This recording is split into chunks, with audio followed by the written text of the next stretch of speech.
in the advent of fake news and disinformation in my country. We need to work it out. We need to prove that we are the voice of the people. We are the media. We are the facilitators. Ania na ang mga balita nga nahagpat sa Newsline Philippines Information Center. Ako si Paul Palacio. Tutok na!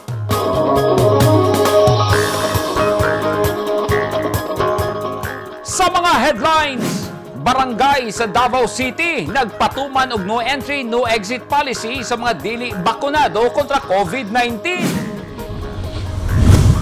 Og usa ka grupo sa Mlang, North Cotabato gidudahang kulto.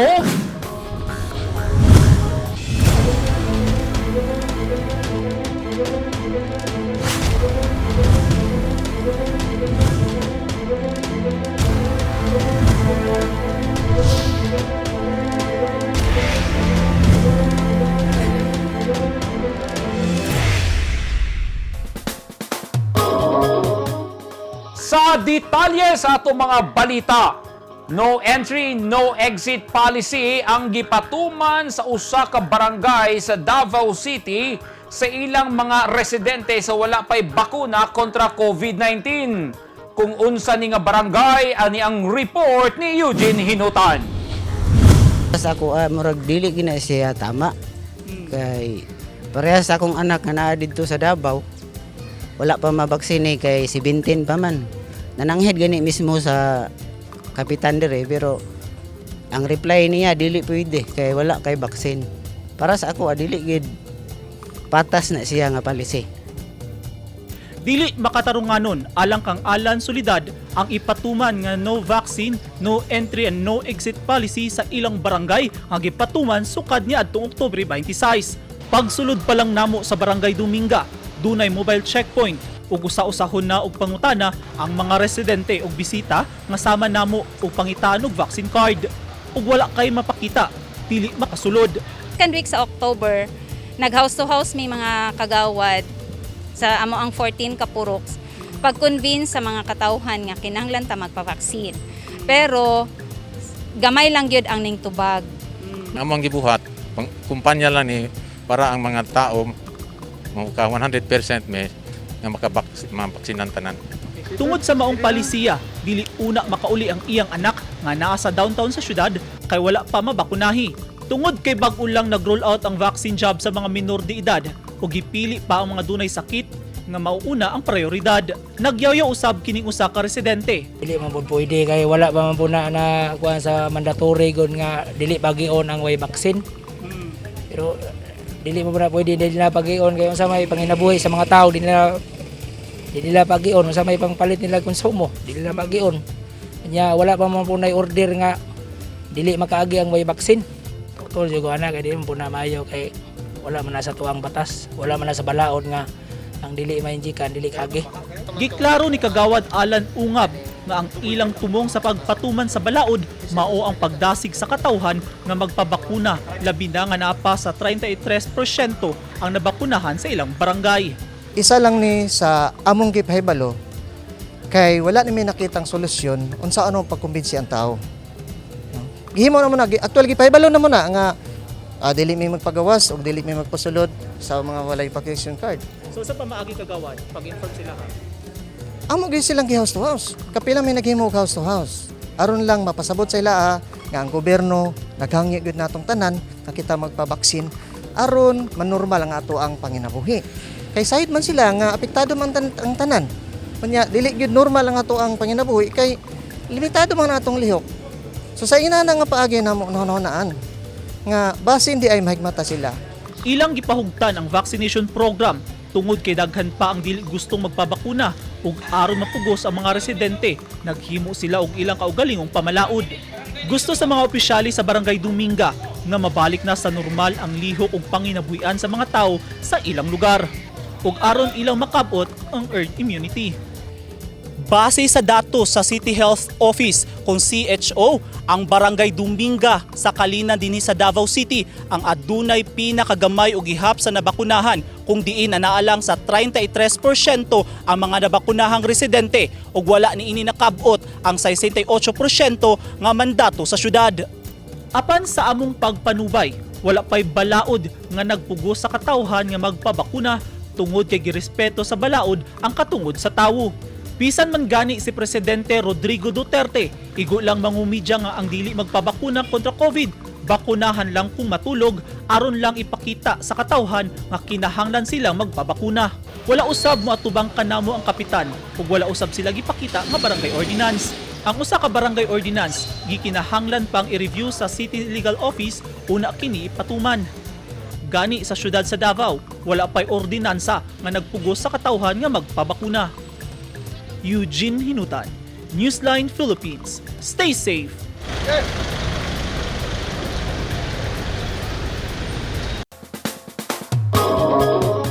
Gidudahang kulto sa ubang residente sa Mlang, Cotabato ang usa ka grupo nga nagpailang miyembro sa usa ka kooperatiba sa lugar. Ani ang report ni Lizel Banga. Kini ang kapilya sa grupong Mount Apo Highlanders Agriculture Cooperative sa Barangay New Lawaan sa lungsod Samlang. Dinhi gatapok ang mga miyembro nga gibana-banang 5 kagatos katawo aron magsimba ay ha manarbaho. Walay cross o kaha-imahe sa mga santos sulod sa ilang kapilya. Gawas na lang niining duha ka lingkuranan nga dunay mga korona nga matod nila lingkuranan sa ilang hari nga mao ang Ginoo. Tuloy wala ko kita magmakan. Wala makan dia sa dia no. Taga magpit dali siya. Dili bagod sila mo so gid unsay ko ano sa ilang grupo. Mao lamang ni ilang represent nga grupo ah. But then actually, nabalay sila yung mga grupo dito nga pangalan silang grupo nga dili na ako makonfirm kung saan yun kay sa ako lang pangatala din palibot. Ay, grupo yun. Kani front lang nila. Front lang nila. Yung kani Mount Apo Highlanders Agriculture Cooperative. No?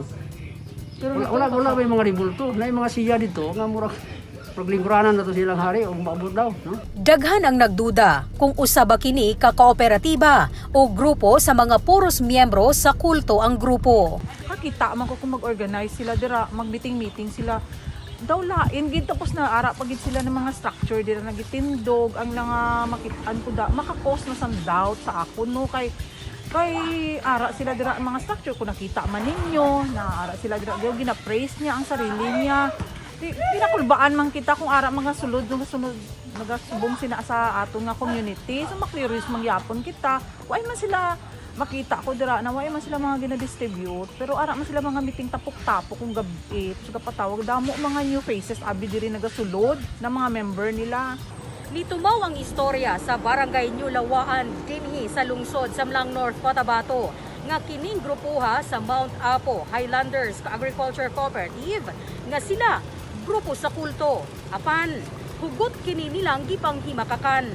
Sa mga nagduda, midepensa ang mga miyembro nga dili kulto ang ilang grupo, kun dili usa ka kooperatiba nga gatudlo kanila sa organic farming. Dili kulto ning among kuan kay sa tinuod lang ang kulto naana siya halad-halad. Sa nabaw-an ako sa na-research nako na naana siya halad.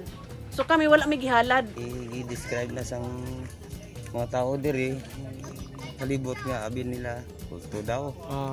Tiwai sila gabalo ang purpose ni bahin sa pulong sa Ginoo gyapon. Kag sa amon nabilang among nga demo farm ni siya sa among nga grupo. Hak ni siya cooperative Highlander Agriculture Cooperative. So mo ni siya hak. So siyempre nami organisasyon nga may cooperative naka-register ni siya sa DE. So dire may nagademo i-apply na mo dito sa among farm. So mao na siya nga dire ang among farm. Naamoy farm. May lapad mo nami sa hektarya diha. Sa diya sa Katipunan. Kung atong subayon ang pulong nga kulto sa World Encyclopedia, kini nagpasabot nga usa ka grupo nga imong makita nga dunay pinasahi nga tinuhuan sa relihiyon, espiritual ug mga tinuhuan nga dili parehas sa uban. Ug kahiusab ang mga personalidad sa mga miyembro ug lahiusab ang ilang katuyuan. Nahimong kontrobersya ang paggamit sa pulong nga kulto tungod kay lain-lain man ug interpretasyon ang mga scholars sa maong termino. Ang kulto unang gigamit sa usa ka santo niadtong panahon sa ancient Rome. Nga ang kulto nga gipanguluhan sa usa ka charismatic leader, ginasunod sa iyang mga miyembro tungod sa makaiikag niini nga pagdumala. Lizel Anyon Banga, Newsline Philippines, Province of Cotabato. Stay safe.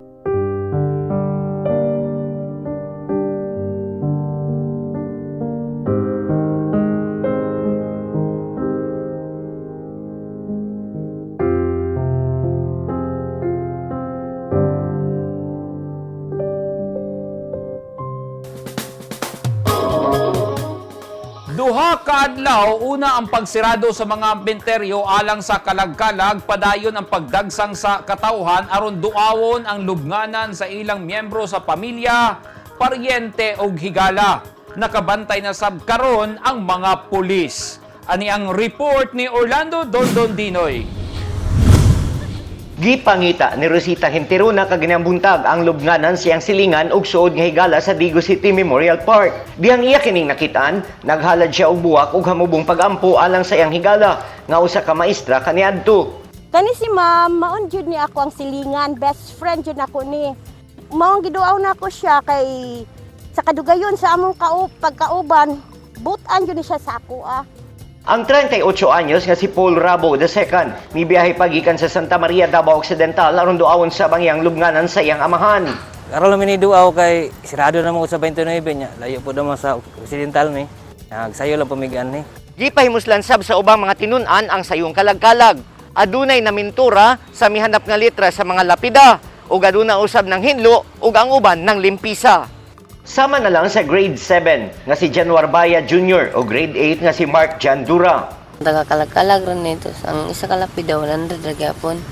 Mora na yung trabaho diri, taga-kalag-kalag. Repenta mo diri 100.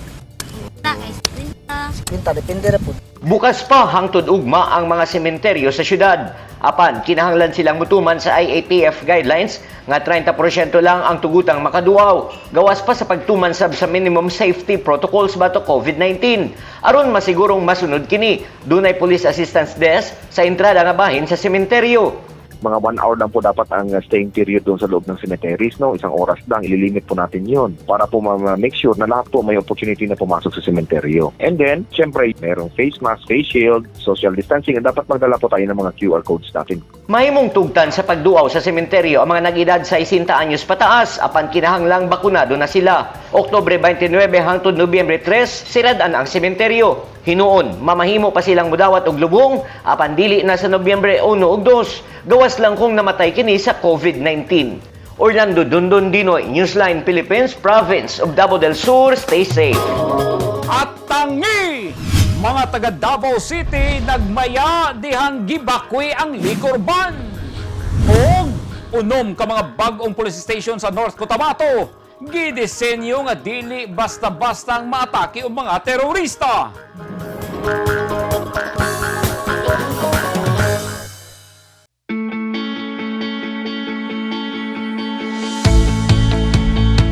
Gusto ba mo og barato ug orihinal nga mga construction supply? Sa kadaghan sa imong pilian, all-in-one ang imong pagpamalit. Tara na sa 3M1 ug T-Square Lumber and Construction Supply. Nahimutang sa daang Hardika, Lanao ug Dayo Street, Kidapawan City. Naging mapaghamon ng taong 2020 sa bawat Pilipino at sa Philippine Charity Sweepstakes Office. Nakapanlulumo at nakapanghihina, ngunit hindi tayo kapwa susuko. Mula noon, ngayon at sa hinaharap, asahang makakasama ninyo ang PCSO sa pagbangon ng Pilipino sa anumang pagsubok. We will get through this crisis as one nation. Sa PCSO. Ang mga taong dunay mga ginahambin nga mga grabing mga balatian o comorbidity, hilabi na ang mga senior citizen, sila ang mas delikado nga maigo sa coronavirus disease COVID-19. Busa dubling pag-amping ang himuon og tambali ang mga ginahambin nga mga sakit. Ang pagtumar sa Bilonga Gold Herbal Capsule is a food supplement makatabang aron mapunggan nga musamot ang mga balatian. Turmeric o luyang dilaw ang nag-unang sagol sa Bilonga Gold. Gisagulan og sodium ascorbate o vitamin C aron mas mulig-on ang immune system. Ang Bilonga Gold Herbal Capsule mapalit sa mga butika.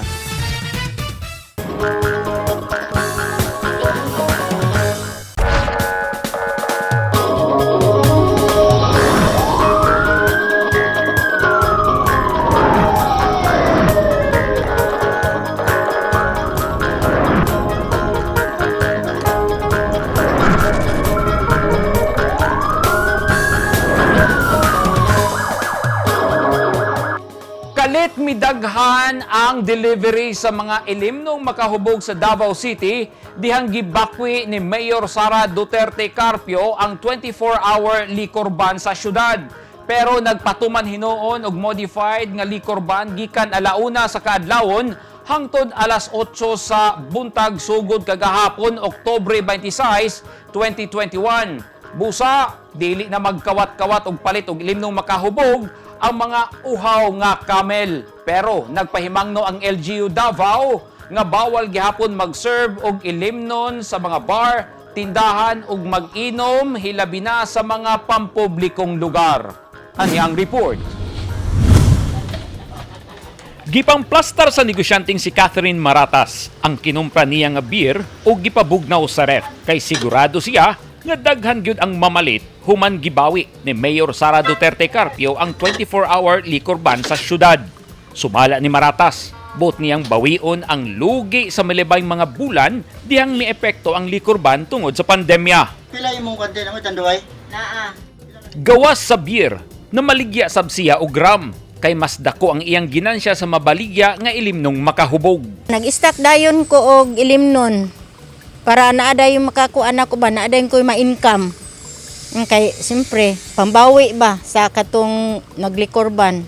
Aron mabuhi og maka-income og ginagmay, na maligya sab og used clothings si Freeland Jake Gialon. Iyaha kining gidisplay sa gawas sa iyang tindahan. Kay menos gyud kaayo ang iyang kita dihang naglikor ban sa syudad. Salamat kayo nga giwala na nila kurban. Madungag-dungag yun ang income ng tindahan kay palituno jud ang imnon, daghan jud mo palit og mga ilimnon. Pag likurban wala jud, minus jud ang income. Mo na nga nag-sideline ko og ukay-ukay. Kanang mga manginumay malipay gyud na. Pero ako nagsaram ko minom. Ug ganahan ko minom, bastante na kay wala may bawal. Naabdan sa team kining truck nga kargadog kinahon nga beer. Sumala sa driver nga si Alfredo Montanya. Naanay mga orders nga ilang hatdan sa beer. Ug namatikdan nila karon nga taas na ang demand niini dihang giwagtang ang 24-hour liquor ban. Ang stock na mo karon kani yung hinay-hinay pa kay bago ko mga bakit ang liquor ban. Sa karon sir mga dagko pa nga outlet.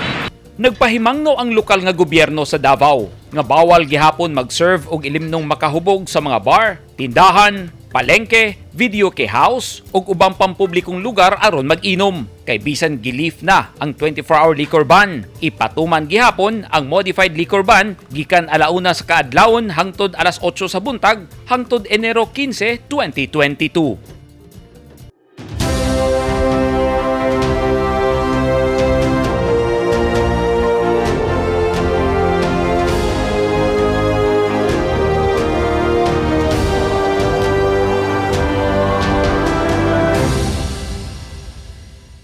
This portion is brought to you by Toyota. This portion is brought to you by Rizal Memorial Colleges. Gikondena sa mga delivery rider ang dili maayong taras nga gipakita sa usa ka school principal sa ilang kaubang rider nga gihulgang dunggabon. Ani ang report. Naglagot nga gikondena sa mga delivery riders ang nag-viral nga video sa social media nga milambigit sa ilang kabaro nga giaksyonan og dunggab sa usa ka principal dito sa Panabo City, Davao del Norte niadtong Domingo, Oktubre 24. Nahiubos si Albert sa gibuhat sa principal ngadto sa delivery rider nga nailhang si Blumar Bayarkal human niya makita ang video sa social media. Sa iyang tanaw, murag ubos ra kaayo ang ilang pagkatao sa mata sa pipila ka mga profesional sama ni Principal Celestino Rivamonte Jr. Dili gito siya maayo kay syempre kami nga rider igo lang mi nagahimo sa among trabaho nga isip i-deliver ang ilang mismong order. Wala pod mi kabalo unsay sulod ana kay syempre rider nakapak na gud na siya daan wala pod mi kabalo. Mo na nga syempre siya si sir nga isip principal man ta siya na dapat siya kahibaluan sa palisiya ni Shopee na no open policy. Namo mo ginapasabot na mo sa mga customer pag alanganin sila sa ilang parcel, pwede man na nila i-cancel na lang. Kaysa naman pare na to, iyapi yung hanaan og donggab ang rider. Loy kayo og napatal tong rider. Cargo jud to siya. Tama. Sakit ba sa mga part kay inaana lang gani mi nila. Isip rider lang, mora na mong trabaho, ginalanglang lang nila. Matud usab ni Lester Paul Ranches ang gibuhat sa principal usa ka pagpanghuraw sa mga delivery rider nga sama kaniya nga nanginabuhi og tarong aron mabuhi ang pamilya. Rider sa isa ka courier company sir. Para sa kuha sir kay mali gitong nahitabo nga gihulga or gi-attempt sa isa ka customer ang rider sir kay buto na naon kami mga rider sir kanang mga order nga mga gikan og kung asa na nila gi-order bisag ma-Shopee man or ma-Lazada man wala gyud mi kalibutan na kami kung sa maabot sa muang warehouse o asa na siya na-assign nga lugar kana nga parcel asa na ka-address igo ra gyud mo na ihatod sir mo ra gyud mo mga kuan diha kay wa man milain papila ng kuan. Gidayeg ni Ranches si Bayarkal kay nagpabilin kining kalmado. Kung ako tong nasa iyang sitwasyon tama ra pud yang gibuhat sir nga kuan nga wala gyud siya ni sukol kay kung kato sir, nahitabo ito nga nisukol siya, walay siguro nga isa sa ilahan duha, nagoy ka ng masamdan ba or kuan. Sa Facebook page sa DepEd Panabo City, usa ka sulat pahayag ang ilang gipagawas ug ilang gikondina ang gihimo sa ilang kauban. Matod sa mga riders, katungod sa customer nga moreklamo kung mali ang ilang na order ug nasayod usab sila sa mga palisiya sa mga delivery app. Dili angay nga manghuraw sa mga delivery rider tungod igo ra usab sila nag-deliver ug wala sila'y kasayuran sa gi-order sa mga buyer sa online seller. Hangyo ni Alberto Granches sa ilang mga customer ipahibalo sa online seller ang mali nga delivery ug pwede nila kansilahon ang ilang order kay ang seller man ang ilang kasabot ug dili ang delivery rider. Wala usab kunoy obligasyon ang mga delivery rider nga mo refund sa ilang customer. Eugene Hinutan, Newsline Philippines. Stay safe!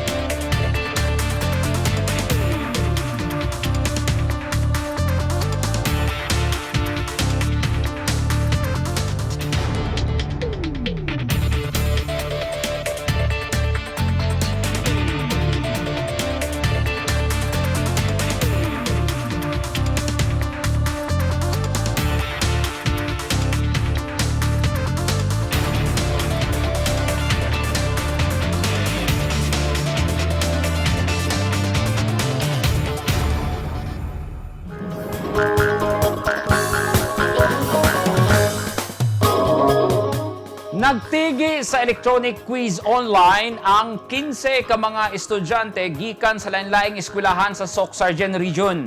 Sa matag pangutana, kabahin sa mga isgutanan sa kinaiyahan, politika ug panglawas, mohatag sa ilang tubag ang tanang partisipante. Human sa kada pangutana, isulti sa moderator ang mga eskwelahan nga nakahatag og insaktong tubag. Migulang kampyon si Modarisa Mamekel sa Notre Dame of Tacorong College Junior High School. Second placer sub, si Rose May Kabingatan sa Señor Cruz National High School sa Kidapawan City. O third placer, si Rihanna Marie Malio sa Mindanao State University College Education Training Department sa General Santos City. Nakadawat og cash prize ang mga mananaog. Ingon man ang tanang misalmot sa contest nga gipasayugdahan sa Department of Trade and Industry Region 12 atol sa pagselebrar sa Consumer Welfare Month karon bulan sa Oktubre. This celebration aims to promote dissemination of consumer information by both public and private sectors and for the youth as the biggest consumer sectors. This is also to broaden the scope of consumer education by heightening consumer awareness and to empower the youth through a super consumer e-quiz competition. Unom ka mga bagong istasyon sa pulis ang gitukod sa probinsya sa North Cotabato aron makatabang sa paglambo sa moral sa kapulisan. Gidisenyo ang mga bagong building nga dili basta-bastang maatake sa mga teroristang grupo. Ani ang report ni Orlando Dondodinoy. Aron mutaas ang pagsalig ug dunay mapasigarbo sa mga PNP personnel sa North Cotabato. Unom ka mga stasyon ang gitukod. Dugay nang nang-mantener ang Blang Police Station sa daan ilang building. Apan human sa unom ka bulan, hayag ng tan-aw ng ilang bagong opisina nga ilang gilauman nga mahuman ang konstruksyon karong bulana. We are really happy to have this building because this means that we can accommodate and perform more better sa among bisan sa pinaagi lang sa mayong makahimtang sa workplace na to.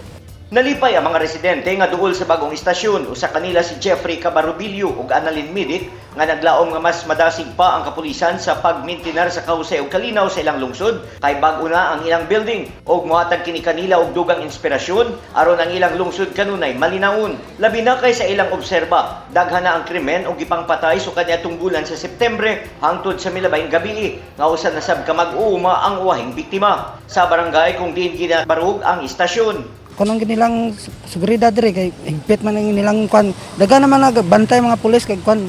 Aros naman mga kanto-kanto na may mga lipat. Okay man ilang kuan diri. Wala man problema. Okay lang ilang serbisyo sa Opo. Sa mga musunod nga lungsod, gitukod na usab ang mga bag-ong istasyon. Dunay tag 6 million pesos nga budget ang matag istasyon. Ang pondo gikuha sa pondo sa PNP Modernization Program nga nasulod sa 2021 budget. Gawa sa unom ka police stations nga kasamtangan ginatukod. Daghan na ang mga nahuman nga bagong istasyon ug nagamit na sab kini sa kapulisan. Well, una-una, it boosts the morale of our PNP. No? Imagine you are protecting the people, you are giving out security services, and imagine pagdating mo sa opisina mo, hindi conducive yung opisina mo to entertain, and you can just stay there, no, to go reports. Second, yung mga tao na papunta doon. Sumala ni Police Lieutenant Colonel Bernard Tayong, Deputy Police Provincial Director sa North Cotabato, ang disenyo sa mga bagong istasyon dunay mga security features nga dili kini basta-bastang atakihon sa mga armado o teroristang grupo. These buildings are strategically constructed. Una-una sa protection natin. No? May mga lugar sa taas na hindi natin pwede i-define in public, no, for our security. But these are high grounds na pwede natin maprotektahan yung ating mga building at ating mga personnel. Matud sa opisyal, dakong tabang ang mga bagong istasyon kay hamunggaway na paglihok sa mga sakop og plastar na ang mga seksyon ug dali nang makita sa katawhan kung asa ang kurtahan moduol og matagadayon. Gisaad sa opisyal nga padayon silang magbantay sa katawhan kay kini man ang ilang gipanumpaan. Kalinaw panagiusa sa kausa alang sa kahusay o kalinaw nga mo resulta sa kalambuan sa ilang probinsya. Orlando Dondondinoy, Newsline Philippines, Province of North Cotabato. Stay safe! Ug mao kadto naghingpit sa mga balita nga nahagpat sa Newsline Philippines Information Center.